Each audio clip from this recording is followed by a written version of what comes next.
जय श्री राम दोस्तों। मैं कल्याण भगत स्वागत करता हूं आपका अम्बे कल्याण चैनल पर। दोस्तों, काउंसलिंग के दौरान हमारे एक मित्र ने यक्षिणी के बारे में पूछा है। उसकी जानकारी वह चाहते हैं कि क्या हमें यक्षिणी की साधना करनी चाहिए या नहीं, और अगर हम करते हैं तो उसमें हमें क्या क्या सावधानियां रखनी चाहिए। तो दोस्तों, आज की वीडियो में हम यक्षिणी के बारे में चर्चा करेंगे।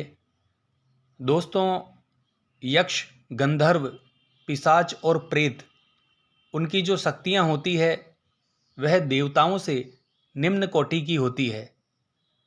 आमतौर पर देखा यह जाता है दोस्तों कि यक्षिणियों की साधना को व्यक्ति प्रेत और पिशाच की साधनाओं से जोड़कर देखते हैं, जबकि यह सत्य नहीं है। हाँ, यक्षिणी और अप्सरा दोनों में कुछ समानताएं पाई जाती है, लेकिन यक्षिणी और अप्सरा दोनों अलग अलग है। यह अत्यंत सुंदर, आकर्षक और अलौकिक सौंदर्य की स्वामिनी होती हैं, और इसमें कोई संदेह नहीं दोस्तों कि उनके पास अलौकिक शक्तियां होती हैं। वह एक मनुष्य के जीवन को पूर्णतया बदलने में सक्षम होती है। वह श्राप भी दे सकती है और इंसान के जीवन को बदल भी सकती है। एक उच्च स्तरीय लेवल तक मनुष्य को पहुंचने में मदद भी करती है।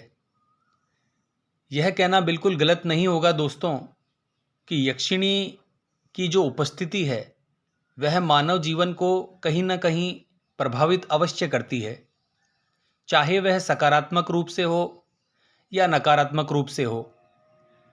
अधिकतर यह देखा गया है कि यक्षिणी का जो स्वभाव होता है वह बहुत करुणामयी और दयालु होता है, और हमेशा वह इंसानों की मदद के लिए आगे आती है।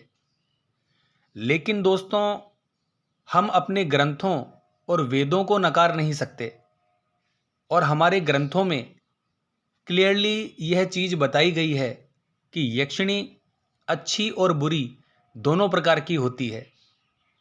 तो यह कहना भी गलत नहीं होगा कि यक्षिणी शक्तिशाली होती है। जहाँ एक यक्षिणी पॉजिटिव और अच्छी शक्तियों से भरी हुई होती है, वहीं एक नकारात्मक ऊर्जा वाली यक्षिणी वह जहाँ भी रहेगी वह अपने आप को एक नकारात्मक तरीके से प्रस्तुत करती है। अति सुंदर होने के बावजूद भी जो नकारात्मक शक्तियों से भरी हुई होती है, जिनका स्वभाव हमेशा दूसरों के जीवन को प्रभावित करना है, उनका जो रूप होता है वह भयानक होता है। और इन्हीं यक्षिणियों को आम भाषा में पिशाचिनी कहते हैं। आपने सुना होगा कर्ण पिशाचिनी के बारे में। कर्ण पिशाचिनी भी दोस्तों एक यक्षिणी है। इसको एक श्रापित यक्षिणी माना जाता है। दोस्तों, पृथ्वी पर जो अशोक का पेड़ होता है वहाँ इनका निवास स्थान माना जाता है।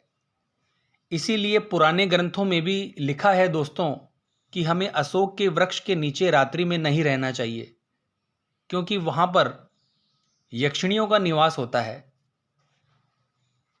अशोक के पेड़ के अलावा भी हमें जो इनका वर्णन देखने को मिलता है वह है नदियों में, पर्वतों में, तालाबों में या किसी भी एकांत स्थान पर इन यक्षिणियों के निवास स्थान होने की संभावना बताई जाती है। क्योंकि ऐसा माना जाता है कि यक्षिणियों को एकांत पसंद है। जहाँ पर मनुष्यों का निवास होता है वहाँ पर यक्षिणियाँ रहना पसंद नहीं करती। इसीलिए या तो वह एकांत में रहती हैं या फिर वह अपने लोक में रहती हैं। बहुत सारे लोगों का मानना है कि यक्षिणी या अप्सरा नहीं होती, लेकिन क्या दोस्तों जो हमारे पुरातन ग्रंथों में वर्णित है, क्या हम उसे नकार सकते हैं? क्योंकि जो चीज़ हमें दिखती नहीं है वह जरूरी नहीं है कि वह ना हो। अगर हमें जहर में केवल एक लिक्विड दिखता है, पानी और जहर में क्या फ़र्क है? आप उसका अनुभव करके नहीं देखते।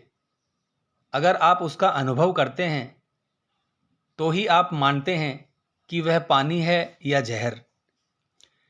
इसी प्रकार अगर आप नहीं मानते हो, हमारे ग्रंथों में उनका वर्णन है, कथाओं में वर्णन है, बहुत डिटेल में उनके बारे में बताया गया है दोस्तों। तो कहीं ना कहीं जो हमारे हजारों साल पुराने ग्रंथ हैं उनमें अगर इनके बारे में बताया गया है तो यह बिल्कुल सत्य है। क्योंकि दोस्तों, क्या हवा हमें दिखाई देती है? नहीं दिखाई देती। तो इसका मतलब यह तो नहीं दोस्तों कि हवा नहीं है। तो दोस्तों, यह सत्य है कि अप्सराएं और यक्षिणियाँ होती है, इनका अस्तित्व होता है। यक्ष होते हैं, गंधर्व होते हैं। यह सारी चीज़ें पहले भी थी और आज भी है, लेकिन आज के समय में हम इन्हें नहीं देख पाते हैं क्योंकि इसका कुछ रीज़न कलयुग है। हम लोगों का जो जीवन है वह काफ़ी बदल गया है। कलयुग का प्रभाव है जिसकी वजह से हमारी जो दृष्टि थी, हमारा जो जीवन आध्यात्मिकता से जुड़ा हुआ होना चाहिए वह नहीं है। लेकिन आज भी जो व्यक्ति आध्यात्मिकता से जुड़े हुए हैं, जो अपनी थर्ड आई पर काम करते हैं, अपनी कुंडलिनी शक्ति एक्टिव करते हैं, हिमालय पर रहने वाले जो साधु संत हैं, उनमें से बहुत से ऐसे लोग हैं जो आज भी इन चीज़ों से बात कर सकते हैं, इन शक्तियों से बात कर सकते हैं। अगर आपको इस प्रकार की चीज़ देखनी है तो आप मेहंदीपुर बालाजी चले जाइए। आप वहाँ पर ऐसी ऐसी चीज़ें देखेंगे जो शायद आपने अपने जीवन में कभी भी नहीं देखी होगी।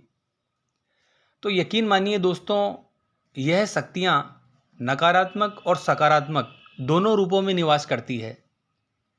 रामायण सभी लोगों ने पढ़ी होगी या देखी होगी दोस्तों। उसमें एक किरदार है ताड़का। वह भी एक यक्षिणी थी। महर्षि अगस्त्य ने उन्हें श्रापित किया था, जिसकी वजह से वह राक्षस कुल में चली गई थी। दोस्तों, यक्षिणी साधना की बात करें तो यह देवी देवता के समान ही शक्ति प्रदान करती है। लेकिन आज के समय में जो यक्षिणी की साधना है उसे लोग चुड़ैल, भूत पिशाच इन सभी चीज़ों से जोड़कर देखते हैं, जिसकी वजह से बहुत सारे लोग डरते भी हैं। किंतु यह पूर्णतया सत्य नहीं है। गंधर्व और यक्ष को देवता के समान ही माना गया है। यह बात हम सभी मानते हैं कि जिसकी श्रेणी जितनी बड़ी होती है उसको प्रसन्न करना उतना ही मुश्किल होता है। अगर हम प्राचीन काल के ग्रंथों और वेदों को देखें तो व्यक्ति हजारों साल यानी 10,000 साल तक तपस्या करते थे त्रिदेवों यानी ब्रह्मा, विष्णु, महेश को खुश करने के लिए। तब उनको वरदान मिलता था। तो वह लोग देवताओं की पूजा क्यों नहीं करते थे? देवताओं की तपस्या क्यों नहीं करते थे? क्योंकि दोस्तों, देवताओं का जो अधिकार है वह एक सीमित होता है। और त्रिदेवों की बात करें तो वह हर प्रकार के वरदान देने में सक्षम थे। इसीलिए प्राचीन काल में चाहे वे राक्षस हो, चाहे वे देवता हो या चाहे वे मानव हो, सभी इन्हीं त्रिदेवों की पूजा किया करते थे, कड़ी तपस्या करते थे। क्योंकि उनका जो वरदान देने की क्षमता थी वह बहुत ज़्यादा थी। जो लोग उनकी तपस्या नहीं कर पाते थे वह लोग देवों की तपस्या करते थे, इंद्रदेव की तपस्या करते थे, अग्निदेव और पवन देव की तपस्या करते थे। इसीलिए जो आशीर्वाद और वरदान त्रिदेव दे सकते हैं वह देवता नहीं दे सकते। और जो इच्छा, जो वरदान आपकी देवता पूरी कर सकते हैं वह यक्ष या यक्षिणी नहीं कर सकते। और जो वरदान आपको आपकी इच्छा एक यक्ष या यक्षिणी आपको प्रदान कर सकती है वह एक प्रेत नहीं कर सकता।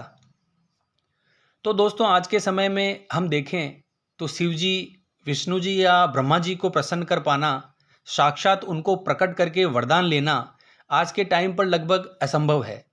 इसीलिए जो साधक होते हैं वह देवताओं की पूजा करते हैं। और जिन लोगों में तपस्या करने की क्षमता नहीं होती, उनकी साधना करने की, ब्रह्मचर्य के पालन करने की, वह या तो प्रेतों को पूजते हैं या चुड़ैलों को पूजते हैं और उनके थ्रू वह अपना कार्य सिद्ध करते हैं। कलयुग में विशेषकर दैत्यों को और प्रेतों को पूजना सबसे आसान है, क्योंकि वह बहुत जल्दी प्रसन्न हो जाते हैं। यहाँ पर प्रसन्नता शब्द का जो मैंने यूज़ किया है वह इसलिए किया है दोस्तों, क्योंकि यहाँ पर लेन देन का हिसाब चलता है। तांत्रिक या एक साधक जो होता है वह प्रेत की जो भी इच्छा होती है वह उसकी पूरी करता है, चाहे वह बलि हो, चाहे उसके भोग में जो भी वह मांगे उसे प्रदान करता है। क्योंकि प्रेतों को भी कहीं ना कहीं अपने जीवन में कुछ चीज़ की कमी होती है, और जब एक साधक उनकी सिद्धि मांगता है तो उन दोनों के बीच में एक समझौता होता है कि तुम मुझे यह देना और तुम्हारी जो भी इच्छा होगी वह मैं पूरी करूँगा, जो कि देवता नहीं करते, जो कि त्रिदेव कभी नहीं करते। इसीलिए कलयुग में ज़्यादातर लोग प्रेतों को सिद्ध करते हैं। तो कलयुग में जो उच्च कोटि के देवताओं को प्रसन्न नहीं कर सकते, उनके लिए जो एक माध्यम बनाया गया है वह यक्ष और यक्षिणी है। अगर आप यक्षिणी की साधना करते हो, यक्ष की साधना करते हो, तो यह उपदेवों में ही आते हैं। यह सक्षम होते हैं एक मानव के जीवन को सुखमय बनाने के लिए। और यह कहना गलत नहीं होगा दोस्तों कि जो उच्च कोटि के देवता हैं उनको प्रसन्न करने के विपरीत इन यक्ष और यक्षिणी की साधना करके इनको प्रसन्न करने में व्यक्ति को ज़्यादा मेहनत नहीं करनी पड़ती है। यक्षिणी की साधना को जब मैं सरल बताता हूँ तो इसका मतलब यह नहीं है दोस्तों कि कोई भी व्यक्ति जाकर यक्षिणी की साधना कर सकता है। मेरा सरलता से मतलब है जो ब्रह्मा विष्णु महेश की जो साधना करनी पड़ती है या जितने वर्ष लगते हैं उनको मनाने में, उतनी कड़ी और कठिन साधना यक्ष और यक्षिणी की नहीं होती है। लेकिन आज के समय में अधिकतर देखा जाए तो जो तांत्रिक होते हैं वह प्रेतों को पूजते हैं, क्योंकि उनके पास कोई क्षमता नहीं है कि वह देवों को सिद्ध कर सके। क्योंकि प्रेतों को पूजना, प्रेतों को सिद्ध करना आज के टाइम पर सबसे आसान है, सरल है। क्योंकि जो उनकी इच्छाएं हैं वह आप पूरी करते हैं और जो आपकी इच्छाएं हैं वह पूरी करते हैं। तो इस प्रकार से इनके अंदर एक डील, एक समझौता एक दूसरे से हो जाता है दोस्तों। लेकिन इसमें जो सबसे ज़्यादा हानि होती है वह साधक की होती है, क्योंकि प्रेत जो है वह हमेशा एक तामसिक भोग जो होता है उसी की डिमांड करते हैं, और उसकी जो इच्छाएं हैं वह कभी ख़त्म नहीं होती। और एक लेवल के बाद जब साधक उनका भोग नहीं लगा पाते हैं या उनकी इच्छाएं पूरी नहीं कर पाते हैं तो वह साधक को हानि पहुंचाते हैं। इसीलिए एक तांत्रिक भी जब इनकी साधना करता है तो गुरु के सानिध्य में करता है, क्योंकि उसको पता होता है कि प्रेत भी अपनी लिमिट क्रॉस कर जाते हैं और साधक को हानि पहुंचाते हैं। हमें ग्रंथों में यह वर्णित मिलता है दोस्तों कि जो यक्ष लोक है वह धरती के सबसे नज़दीक है। इसलिए जब एक साधक उनकी साधना करता है, संपूर्ण विधि विधान और पद्धति से एक यक्षिणी को सिद्ध करने का प्रयास करता है, तो बहुत ही जल्दी आपकी मानसिक तरंगें या मंत्रों का जो उच्चारण है वह आसानी से यक्षिणी तक पहुंचता है। तो इनको साधक माता के रूप में, बहन के रूप में, प्रेमिका के रूप में या पत्नी के रूप में सिद्ध कर सकता है। लेकिन यहाँ समझने की बात यह है दोस्तों कि ज़्यादातर लोग इनको प्रेमिका या पत्नी के रूप में ही सिद्ध करना चाहते हैं। और इसमें सबसे बड़ी दिक्कत यह है कि अगर माता के रूप में या बहन के रूप में इनको सिद्ध करते हैं, यक्षिणी को सिद्ध करते हैं, तो यक्षिणी का जो रूप है वह बहुत अलौकिक है। बड़े बड़े ऋषि मुनियों का जो ईमान है वह भी डगमगा जाता था, क्योंकि जो उनका सौंदर्य है वह एक मानव की सोच से बहुत परे है। इसीलिए हमेशा इस चीज़ को ध्यान रखें कि प्रेमिका या पत्नी के रूप में ही उनको सिद्ध करें, क्योंकि अगर आपकी काम भावना को आप कंट्रोल नहीं कर सकते तो कहीं ना कहीं वह आपको नुकसान पहुंचा सकती है। यक्षिणी की पूजा पद्धति में बताया जाता है कि प्रेमिका या पत्नी के रूप में अगर आप उनको सिद्ध करते हैं तो अगर आप विवाहित हैं तो आपको अपनी पत्नी का त्याग करना पड़ेगा, और आपका अगर कोई प्रेमी है या प्रेमिका है तो भी उनको आपको त्यागना पड़ेगा, क्योंकि जीवन प्रयत्न वह आपके साथ रहेगी और किसी भी स्त्री को आपके समीप नहीं आने देगी। यह कुछ नकारात्मक चीज होती है यक्षिणी की। इसीलिए जो यक्षिणी की साधना करते हैं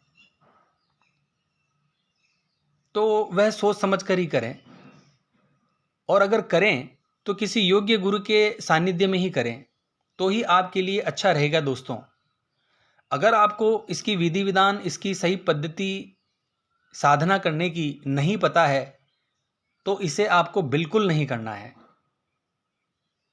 तो इतना ही दोस्तों आज की वीडियो में। आशा करता हूँ आज की यह जानकारी आपको पसंद आई होगी। तो मिलते हैं नेक्स्ट वीडियो के माध्यम से। जय मां अम्बे, जय श्री कल्याण।